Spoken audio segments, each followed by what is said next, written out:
ચીન સામે ભારતે લદ્દાખમાં સ્થિતિ કરી મજબૂત. પેંગોત્સો લેક પાસે ઊંચા પહાડો પર ભારતીય આર્મીએ ગોઠવાયા. રાફેલનો ભારતીય એરફોર્સમાં સત્તાવાર સમાવેશ. સર્વધર્મ પૂજા સાથે રાફેલ બન્યું વાયુશક્તિની તાકાત. રાજનાથસિંહ અને ફ્રાન્સના રક્ષામંત્રી હાજર. કંગના રનૌતે મહારાષ્ટ્ર સરકાર સામે બાયો ચડાવી. બીએમસીની તોડફોડ બાદ કંગના પહોંચી પોતાની ઓફિસ. હાઈકોર્ટમાં 22મીએ વધુ સુનાવણી. રામ મંદિર નિર્માણ ટ્રસ્ટમાં કૌભાંડનો પર્દાફાશ. ટ્રસ્ટના ખાતામાંથી 6 લાખની ઠગાઈ. ચેકનો ક્લોન બનાવી 2 વખત ઠગોએ પૈસા ઉપાડ્યા. સામાન્ય માણસે સુપ્રીમ કોર્ટે આપી રાહત. લોન મોરેટોરિયમ 28 સપ્ટેમ્બર સુધી લંબાવાયું. કેન્દ્રને 2 અઠવાડિયામાં નક્કર નિર્ણય કરવા આદેશ. પરેશ રાવલ બન્યા નેશનલ સ્કૂલ ઓફ ડ્રામાના અધ્યક્ષ. રાષ્ટ્રપતિ રામનાથ કોવિંદે કરી વરણી.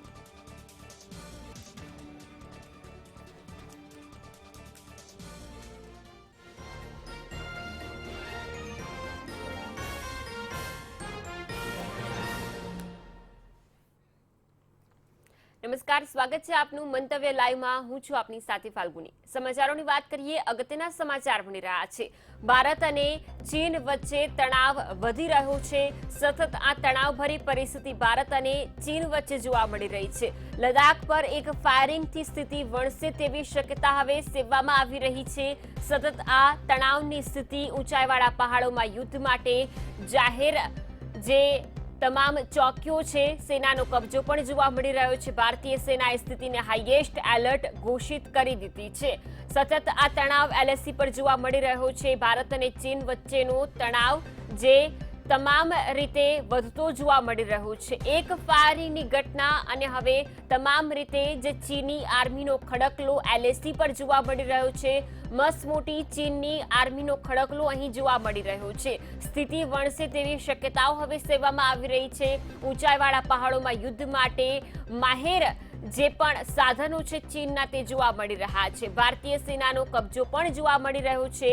તમામ હાઈએસ્ટ એલર્ટ ઘોષિત કરી દેવામાં આવ્યું છે. સ્થિતિને પહોંચી વળવા માટે ભારતીય સેના દ્વારા વિસ્તારો છે જ્યાં યુદ્ધ થઈ શકે છે તે તમામ વિસ્તારોને હાઈએસ્ટ એલર્ટ પર કહેવામાં આવ્યા છે. ભારતીય સેના દ્વારા યુદ્ધ માટે જે માહેર પહાડો છે, ઊંચાઈવાળા પહાડો કે જ્યાં ચીની આર્મીઓ જોવા મળી રહી છે, આર્મીનો ખડકલો જોવા મળી રહ્યો છે.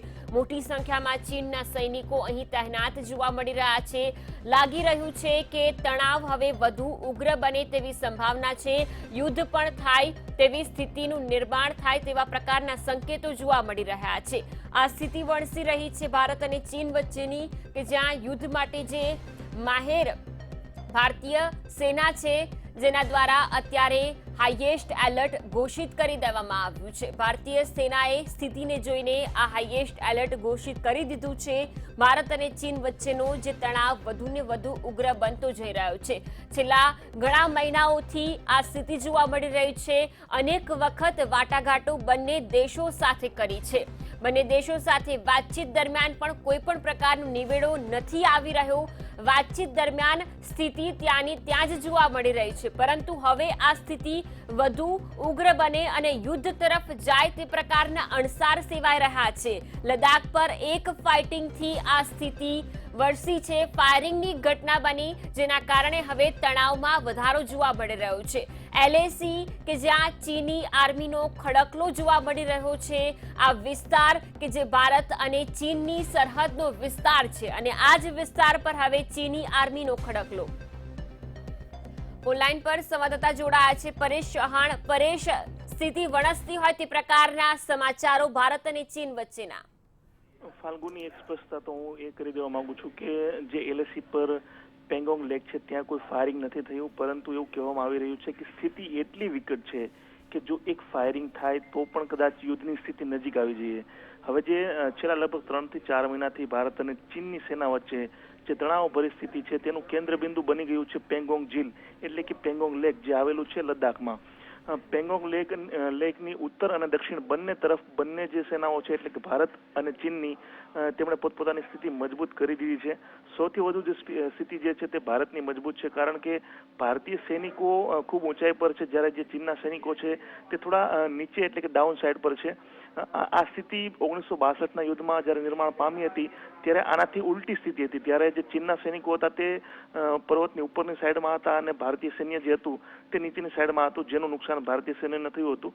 પરંતુ આ વખતે ભારત જે છે જરા પણ મશક આપવા તૈયાર નથી અને એના કારણે જ ભારતીય સૈન્યએ આ જે ચોટીઓ જે અલગ અલગ જે કહેવાય છે ત્યાં ચડાઈ કરી લીધી છે અને ત્યાં પોતાની સ્થિતિ મજબૂત કરી લીધી છે.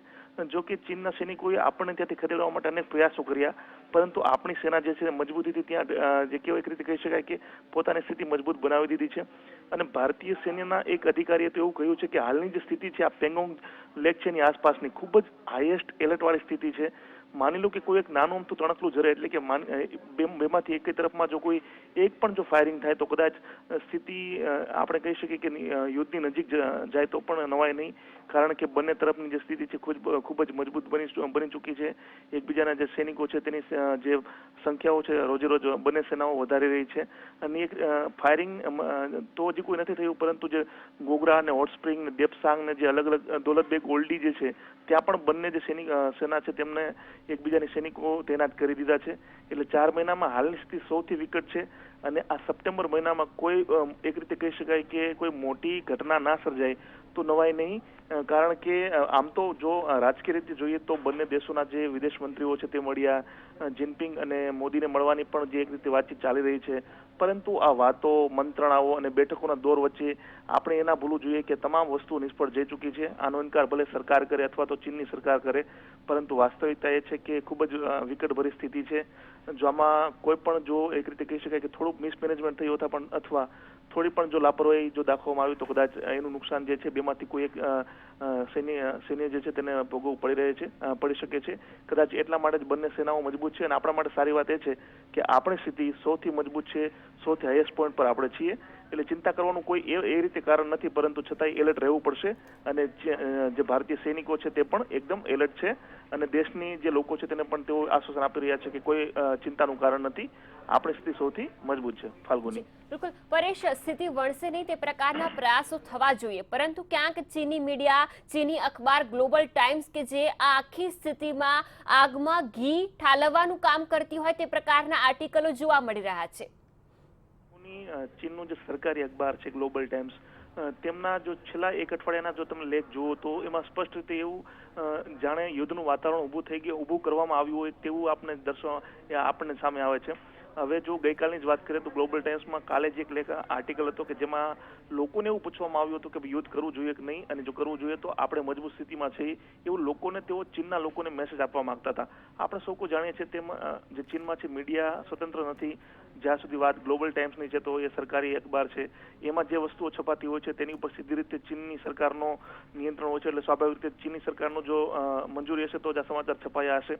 એટલે ચીન તો જે પોતાની જે આર્થિક કટોકટી જે છે, ઘણી બધી બીજી પ્રોબ્લેમ્સ છે, તેના તરફથી લોકોનું ધ્યાન હટાવવા માટે તેઓ યુદ્ધનું જે છે વાતાવરણ ઊભું કરી રહ્યા છે. માત્ર ભારત સાથે જ નહીં, પરંતુ તાઇવાન સાથે પણ તેમના સંબંધો વણસેલા છે. આ ઉપરાંત જો દક્ષિણ સાગરની વાત કરીએ તો ત્યાં પણ અમેરિકા સાથે તેમના સંબંધો વણસેલા છે. તો ચારે તરફથી એક રીતે તો ચીન ઘેરાઈ ગયું છે, પણ છતાંય એના લોકોના જે છે તેના ચીની લોકો તેનું ધ્યાન બીજી તરફ દોરવા માટે તેમનો આ પ્રયાસ છે. અને સૌથી વધુ જે તેઓ દબાણ કરી રહ્યા છે તે ભારત તરફ કરી રહ્યા છે, કારણ કે અમેરિકા સાથે તેઓ પહોંચી શકે એમ નથી. તાઇવાનની સ્થિતિ આખી અલગ છે. ભારતમાં પણ તેઓ હવે 1962નું ભારત નથી આ, તેઓ પણ આ જાણે છે સારી રીતે. પરંતુ જે લદ્દાખ જે આખો એરિયા છે તે એવો વિકટ એરિયા છે કે ત્યાં કદાચ જો ચીની સૈન્ય કોઈ મોટી કાર્યવાહી કરે તો કદાચ એક રીતે કહી શકાય કે ત્યાંની જે સરકાર પરથી લોકોનો ભરોસો ઉઠી ગયો છે તે કદાચ ફરીથી પાછો આવે અને ત્યાંના જે શાસકો છે તેઓ પણ એવું ઈચ્છી રહ્યા છે કે જે આર્થિક વિષમતાઓ છે, ઉપરાંત ઘણી બધી બીજી પ્રોબ્લેમ્સ ત્યાં લોકલ લેવલે છે, તેના તરફથી લોકોનું ધ્યાન હટાવવા માટે કંઈક તો કરવું પડશે ને તેના કારણે તેઓ આ જે સૈન્ય ગતિવિધિઓ છે તે લદ્દાખ અને અન્ય રીઝન જે છે ત્યાંના લોકલ કાશ્મીરના ઉપરની સાઈડમાં ત્યાં આ કરી રહ્યા છે. ફાલ્ગુની, જી બિલકુલ. પરેશ, સતત વાટાઘાટો બંને દેશો વચ્ચે ચાલી અને હાલમાં જ મોસ્કોમાં પણ જે વાટાઘાટો કરવામાં આવી, ભારતના વિદેશ મંત્રી, રક્ષા મંત્રી અને ચીનના વિદેશ મંત્રી, રક્ષા મંત્રી સાથે પણ વાતચીતનો દોર ચાલ્યો. લાગી રહ્યું છે કે આવનારા સમયમાં આ સ્થિતિ થાળે પડશે, યુદ્ધ ન થાય તે પ્રકારના સંકેતો કોઈ? એ વાત સાચી છે કે મંત્રણો ચાલી રહી છે અને મેં તમને કહ્યું તેમ જિનપિંગ અને મોદીની પણ જો મુલાકાત સંભવ કરવાના પ્રયાસો થઈ રહ્યા છે, કારણ કે ભારત તો ઈચ્છતું નથી કે યુદ્ધ થાય, કારણ કે આપણને ખબર છે કે યુદ્ધ માત્ર કોઈ સૈન્ય દ્રષ્ટિએ જ નથી હોતું, એમાં આર્થિક નુકસાન પણ જાય છે, રાજકીય ઘણી બધી જે હોય છે નુકસાન તે પણ ભોગવવું પડે છે અને દેશ 2-5 વર્ષ પાછો પણ જતો રહે છે. આનો અનુભવ આપણને પાકિસ્તાન સાથે અને ચીન સાથેના જે યુદ્ધ થયા હતા તેના આધારે આપણને ખબર છે. સામે ચીનની સ્થિતિ પણ પહેલા જેવી મજબૂત નથી રહી. હાલાકી તેમનો જે ગ્રોથ રેટ છે હાલમાં જ ખૂબ સારો આવ્યો છે વિશ્વના અન્ય દેશોની સરખામણીએ, પરંતુ તેનું લોકલ જે ઇન્ફ્રાસ્ટ્રક્ચર છે, લોકલ જે તેનું ઉત્પાદન ક્ષમતા છે તે ઘટી છે. લોકોમાં પણ જે અસંતોષની ભાવના ત્યાંની લોકલ સરકાર પર છે. એટલે ત્યાંની ચીનની લોકલ સરકાર એવું ઈચ્છે છે ત્યાંની જે સરકાર છે તે કે ભાઈ યુદ્ધ જેવું વાતાવરણ ઊભું થાય, ભલે યુદ્ધ ના થાય પરંતુ વાતાવરણ ઊભું થાય. અને ભારત સરકારનો પ્રયાસ એવો છે કે કોઈ પણ રીતે આ સ્થિતિ ઉદ્ભવવી ન જોઈએ અને જ્યાં સુધી વાતથી જો આ મામલો પતી જતો હોય તો હથિયારો ન ચાલવા જોઈએ તેવું ભારત તરફથી તો પ્રયાસ થઈ રહ્યા છે. પરંતુ કમનસીબે પાકિસ્તાનનું મિત્ર છે ચીન અને પાકિસ્તાન જેવો જ નાપાક હરકતો પણ એની છે અને કોઈ રીતે માનવા તૈયાર નથી. એટલે જે સ્થિતિ નિર્માણ થયું છે તેના માટે ચોક્કસપણે ચીન જવાબદાર છે, પરંતુ ભારતનો પ્રયાસ કાલે પણ શાંતિનો હતો અને આજે પણ શાંતિનો છે. જી બિલકુલ પરેશ, આભાર તમામ જાણકારી બદલ. તો LAC પર ચીની આર્મીનો મસમોટો ખડકલો જોવા મળી રહ્યો છે. એક ફાયરની ઘટના અને હવે સ્થિતિ વણસી.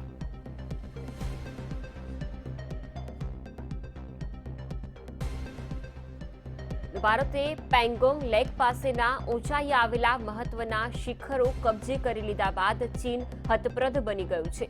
એ પછી ચીને સૈનિકોની સંખ્યા વધારવા માંડી અને હવે ચીનના કુલ 50,000 જેટલા સૈનિકો સીમા પર તહેનાત છે. આ સાથે જ હથિયારોનો પણ ચીને ખડકલો કર્યો છે. આ સ્થિતિ વચ્ચે આજે ભારત અને ચીનના વિદેશ મંત્રી વચ્ચે મોસ્કોમાં એક બેઠક યોજાવાની, જેમાં બંને દેશો વચ્ચે તણાવ ઓછો કરવા માટે વાતચીત થઈ. ચીનની વધતી તૈનાતી પછી પણ ભારતીય સેનાને લાગે છે કે ભલે ચીને 50,000 સૈનિકો તૈનાત કર્યા હોય પણ ચીનની તૈયારી યુદ્ધ જેવી દેખાઈ રહી નથી. ચીને શિનજિયાંગ અને તિબેટ પાસે 150 જેટલા લડાકુ વિમાનો પણ સ્ટેન્ડ બાય રાખ્યા છે. આમ છતાં પણ ચીન આટલી તૈયારીઓ સાથે યુદ્ધ લડી શકે તેવી સ્થિતિમાં નથી. જો ચીન યુદ્ધની ભૂલ કરશે તો તેને ભારે નુકસાન સહન કરવાનો વારો આવશે. સેનાનું માનવું છે કે ચીન બીજા કેટલાક શિખરો કબજે કરવાની કોશિશ કરી શકે છે, પણ ભારતીય સેના માટે તૈયાર છે. ભારતીય સૈનિકો ઊંચાઈ પર બહેતરીન હથિયારો સાથે સજ્જ થઈને બેઠા છે.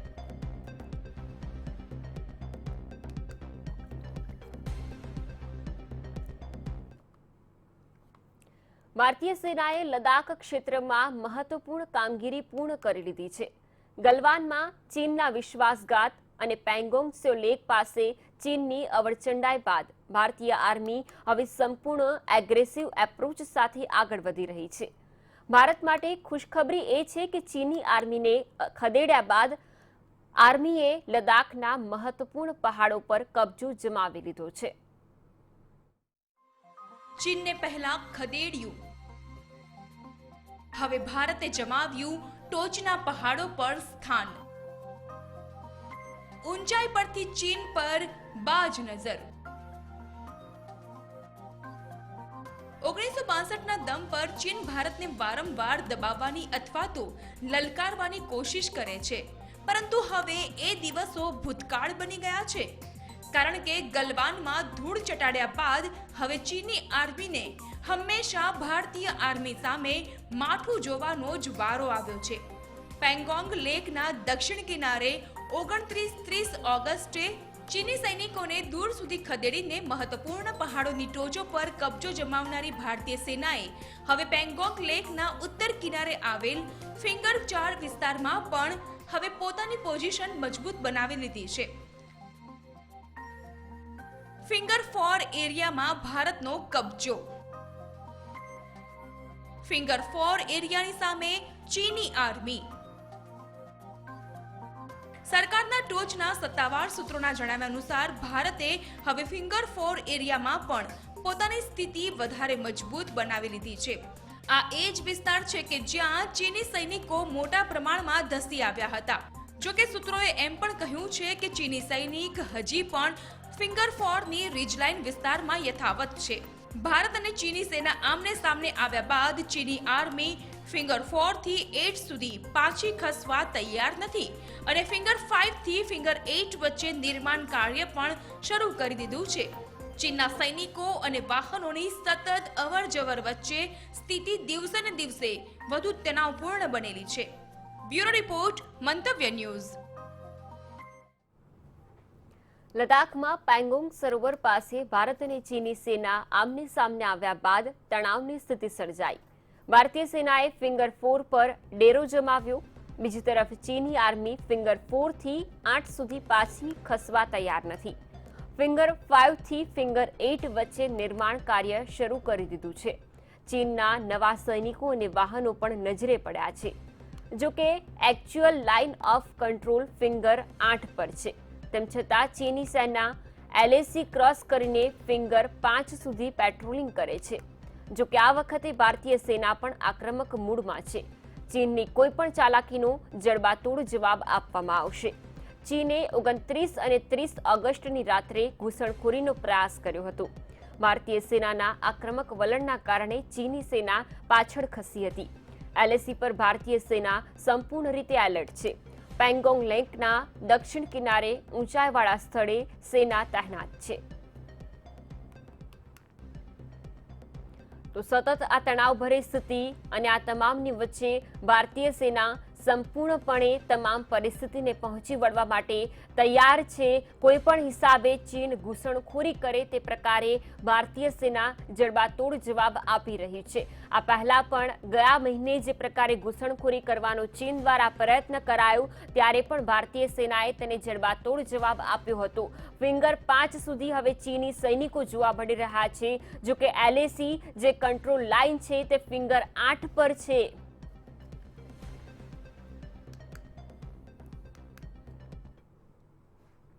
ફ્રાન્સથી આવેલા 5 લડાકુ વિમાન રાફેલ ભારતીય હવાઈ દળમાં સામેલ થઈ ચૂક્યા છે. આકાશના મહીબલી તરીકે ઓળખાતા રાફેલ વિમાનોએ આજે સવારે ભારતીય હવાઈ દળના અંબાલા મથક પરથી ફ્લાય પાસ્ટ કર્યો. જે બાદ 5 લડાકુ વિમાન રાફેલ હવાઈ દળમાં સત્તાવાર રીતે સામેલ થયા. અંબાલા એરબેઝ ખાતે એક ભવ્ય સમારોહમાં વોટર કેનન દ્વારા રાફેલ વિમાનોની સલામી આપવામાં આવી. રાફેલને હવાઈ દળમાં સામેલ કરાયા એ પહેલા ભારતીય લશ્કરની પરંપરા મુજબ સર્વધર્મ પૂજા કરવામાં આવી.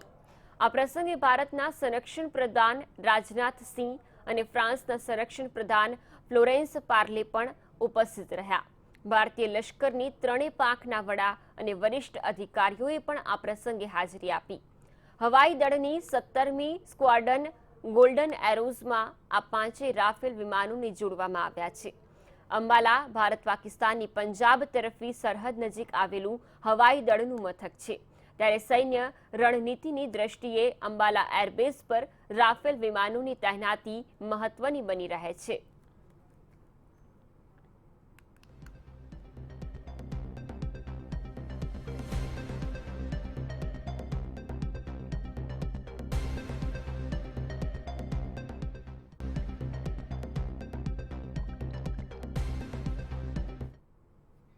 અગત્યના સમાચાર અમદાવાદથી મળી રહ્યા છે. અમદાવાદની પારેખ હોસ્પિટલ કે જેનો વિવાદ સામે આવ્યો છે. અમદાવાદમાં આવેલી છે આ હોસ્પિટલ પારેખ હોસ્પિટલ કે જે વિવાદમાં આવી છે. AMC કોટામાં દાખલ દર્દીઓને આ હોસ્પિટલની અંદર કડવો અનુભવ થયો છે. દર્દીઓને હેરાન કરાયાનો આક્ષેપ સામે આવ્યો છે. અમદાવાદમાં આવેલી આ હોસ્પિટલ જેમાં કોરોનાના દર્દીઓ દાખલ છે, સારવાર લઈ રહ્યા છે. દર્દીના પરિવારજનોનો આક્ષેપ છે કે હોસ્પિટલ તંત્ર તરફથી જે વર્તન કરવામાં આવી રહ્યું છે તે ખરાબ વર્તન છે. ઓક્સિજન નહીં આપતું હોવાની પણ AMCએ રજૂઆત કરી છે. AMC કોટામાં દાખલ આ દર્દીઓને હોસ્પિટલની અંદર કડવો અનુભવ થયો છે. દર્દીઓને હેરાન કરાયાનો પરિવારજનોનો આક્ષેપ. સંવાદદાતા રવિ ભાવસાર જોડાયા છે. રવિ, અમદાવાદની પારેખ હોસ્પિટલ વિવાદમાં શું છે આખો વિવાદ?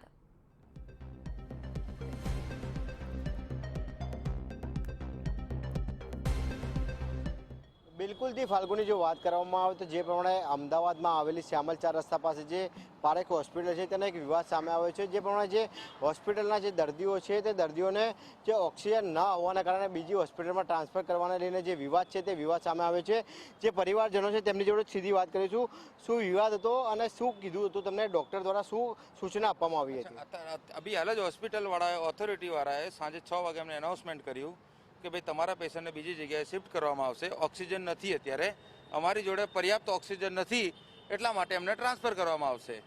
એમને એવી અમને વાત કરી, અમે ના પાડી કે ભાઈ અમારે પેશન્ટને કોઈ જગ્યાએ ટ્રાન્સફર કરવામાં નથી. એટલે બિલકુલથી અત્યારે જે પ્રમાણે જે કોરોના પોઝિટિવ પેશન્ટ છે તમે અહીંયા લઈને આવ્યા છે, જે પ્રમાણે કોર્પોરેશન દ્વારા બી જે હોસ્પિટલ છે તેને કોરોના પોઝિટિવ કરવામાં આવી છે, પરંતુ છેલ્લી ઘડીએ જે પ્રમાણે પેશન્ટને બદલવામાં આવે તેને લઈને અત્યારે હાલ તમારી શું માંગણી રહેશે અને શું કહેશો? અમે એમને હોસ્પિટલવાળાને એ જ કહેવા માંગીએ છીએ કે ભાઈ અમારે પેશન્ટને અત્યારે ટ્રાન્સફર કરવું નથી. હવે અત્યારે અહીંયા ક્રિટિકલ પરિસ્થિતિમાં છે. હવે એમને અત્યારે ઓક્સિજન પરથી અત્યારે એમ કહે છે કે ભાઈ અમે એમ્બ્યુલન્સ મંગાવી લઈએ. એમ્બ્યુલન્સમાં લઈ જાય કા કલર ગેટની પાસ કર્યા પછી પણ કંઈ પણ ઓથોરિટી કોઈ આપતા નથી, લેટર પેડ પર લખી નથી આપતા કે ભાઈ શું જવાબદારી લઈએ. જવાબદારી તો કોઈ લેવા તૈયાર નથી કે ભાઈ તમે અહીંથી લઈ જાઓ, બરોબર. અહીંયા અમે એમને એસવીવીમાં કે ભાઈ સિવિલ હોસ્પિટલમાં 16 ગમે ત્યાં અમને એડમિટ કરી આપીએ, એમ એ જ એ લોકો રિટર્ન કરી રહ્યા છે. એમ એટલે બિલકુલથી અત્યારે હાલ જે પ્રમાણે તમારા પેશન્ટ અંદર દાખલ છે, તમારી શું માંગણી રહેશે? જે પ્રમાણે રાજ્ય સરકાર દ્વારા અનેક જે પ્રમાણે કહેવામાં આવ્યું છે કે સરકાર દ્વારા બધી વ્યવસ્થા કરવામાં આવી, પણ અત્યારે તમારે શું કહેવું છે? આ ઓક્સિજનની રિક્વાયર જે એમને એવું કહેવું છે કે ઓક્સિજન નથી અત્યારે અમારી પાસે, પર્યાપ્ત ઓક્સિજન નથી. તો સરકારે ધ્યાન રાખવું જોઈએ ને કે ભાઈ ઓક્સિજન બધે હોસ્પિટલોમાં પહોંચવું જોઈએ. આજે અચાનક અમે લોકો હેરાન થયા છે. અહીંયા આજે ઓક્સિજન ઓછું છે, કાલ બીજી હોસ્પિટલમાં થશે, કાલ ત્રીજી હોસ્પિટલમાં. એટલે મારો અંકલ જે અહીંયા આગળ હાલ અત્યારે છે એને મારે દર વખતે બદલતું રહેવાનું. અત્યારે 16 સિવિલમાં લઈ જાય, કાલે 16 સિવિલવાળા એમ કે અમારી પાસે ઓક્સિજન પતી ગયો છે, આ પેશન્ટને બીજે ટ્રાન્સફર કરવા પડશે. એટલે આવી રીતે થોડી થાય એમ. આ તો તમારે ધ્યાન રાખવું પડે. હવે ઓક્સિજન જેવી વસ્તુ ના હોય એવું બને, આ વસ્તુ માનવામાં નથી આવતી. અમારા હોસ્પિટલ એમ કહે છે કે અત્યારે અમારી પાસે ઓક્સિજનના જે બી બોટલ્સ છે પતી ગઈ છે અને કાલ સવાર સુધી ચાલે એટલી છે. લગભગ 9 પેશન્ટ તો એ લોકોએ ટ્રાન્સફર કરી દીધા અત્યાર સુધીમાં. અમે લોકો અહીંયા આગળ જીત પકડીને બેઠા છે કે ભાઈ અમારા પેશન્ટને અમારે નથી લઈ જવા ક્યાંય, કારણ કે અમને એક તો એમની એજ 62 છે, બરાબર. એમને શ્વાસ લેવામાં તકલીફ પડે છે, એમને 24 કલાક ઓક્સિજન ચાલુ જ છે. હવે એ એમ કહે છે કે ભાઈ અમે તમને શિફ્ટ કરી દઈએ. હવે એમની કોઈ જવાબદારી તો લો, કે લખીને આપો કે ભાઈ તમારા પેશન્ટને કશું નહીં થાય, તમારો પેશન્ટ સ્ટેબલ રહેશે ત્યાં હોસ્પિટલમાં. લખી બી નથી આપતા. બિલકુલથી તમને જ પૂછીશ કે જે પ્રમાણે અત્યારે હાલ જે પરિસ્થિતિ, વિકટ પરિસ્થિતિ જે આવી છે કે પેશન્ટ અંદર દાખલ છે, હોસ્પિટલવાળા એવું કહે છે કે ઓક્સિજન નથી, પેશન્ટ જાય તો જાય ક્યાં? એ લોકોનું એક જ કહેવું છે કે ભાઈ મેં એમને એ જ વાત કરી કે તમે મને લખીને આપો કે ભાઈ અમારી હોસ્પિટલમાં એએમસી થ્રુ કે ભાઈ ઓક્સિજન આવતો જ નથી. તો એ બી લખવા તૈયાર નથી. એ લોકો એવું જ કહે છે કે તમે અમારા પેશન્ટને, તમારા પેશન્ટને અત્યારે ઓલરેડી 7 પેશન્ટને એ લોકો લઈ ગયા. અમારું 8મું પેશન્ટ અત્યારે જો સામે બારીમાં દેખાય જ છે, એમને મેં અત્યારે ડિસ્ચાર્જ કરવામાં ના પાડી દીધી. હું મારા પેશન્ટને લઈ નહીં જાઉં, બરોબર. તમે ગમે તે ઓથોરિટીને વાત કરો, એએમસીને વાત કરો, બરોબર. કોર્પોરેશન જે પગલાં લઈ રહી છે, કોર્પોરેશન કહે છે ઓક્સિજન છે. હવે એ લોકો ના પાડી દેશે કે ભાઈ અમારી જોડે ઓક્સિજન જ નથી. 10 કલાક જ ચાલે એટલો ઓક્સિજન છે. બોલો શું કરવાનું? એટલે બિલકુલથી ફાલ્ગુની જો વાત કરવામાં આવે તો અત્યારે જે પ્રમાણે સરકાર દ્વારા જે ખૂબ મોટા મોટા દાવા કરવામાં આવ્યા હતા કે જે પ્રમાણે હોસ્પિટલમાં ઓક્સિજન છે ને જે બધી જે સુવિધા છે તે મુહૈયા કરવામાં આવે છે, પરંતુ અત્યારે હાલ જે પરિવારજનો છે તે પરિવારજનો જે આક્ષેપ કરી રહ્યા છે તેને લઈને પણ ક્યાંક ને ક્યાંક જે સવાલ છે તે સવાલ ઉત્પન્ન થઈ રહ્યો છે. જી બિલકુલ રવિ, આભાર તમામ વિગતો બદલ. તો અમદાવાદની આ પારેખ હોસ્પિટલ કે જેને એએમસી કોટામાં દાખલ કરવામાં આવી છે, જેમાં કોવિડના દર્દીઓ સારવાર લઈ રહ્યા છે, પરંતુ દર્દીઓ માટે પૂરતા પ્રમાણમાં ઓક્સિજનની સુવિધા પણ ઉપલબ્ધ ન હોય તે પ્રકારનો કિસ્સો સામે આવ્યો છે. દર્દીને જ્યારે ઓક્સિજનની જરૂર પડે છે ત્યારે જ હોસ્પિટલ તંત્ર કહે છે કે હવે તેને અન્ય હોસ્પિટલમાં ખસેડવામાં આવે, જેના કારણે હવે પરિવારજનો રોષે ભરાયા છે.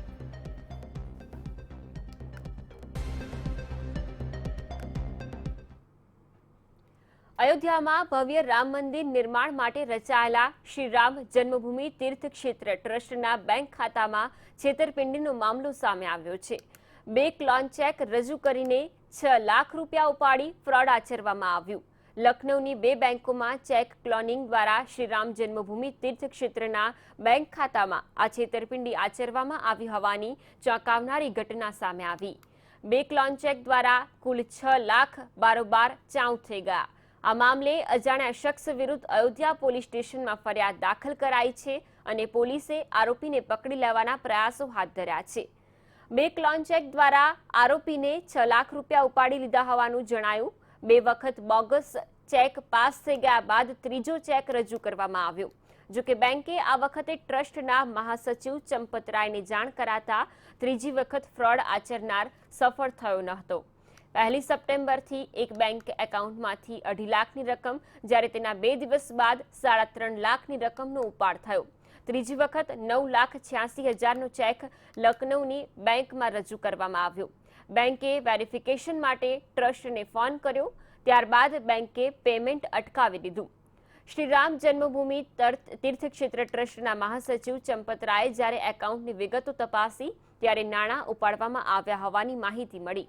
ત્યારબાદ રામ જન્મભૂમિ તીર્થક્ષેત્ર ટ્રસ્ટના હોદ્દેદારોને આ મામલે જાણ અયોધ્યા પોલીસને કરી. કેસ દાખલ કરી અજાણ્યા શખ્સની ઓળખ કરવા પોલીસે કાર્યવાહી શરૂ કરી. અધિકારીએ જણાવ્યું કે ટ્રસ્ટ દ્વારા મળેલી માહિતી મુજબ એક ચેકથી 2.5 લાખ જ્યારે બીજા ચેકથી 3.5 લાખ ઉપાડવામાં આવ્યા છે.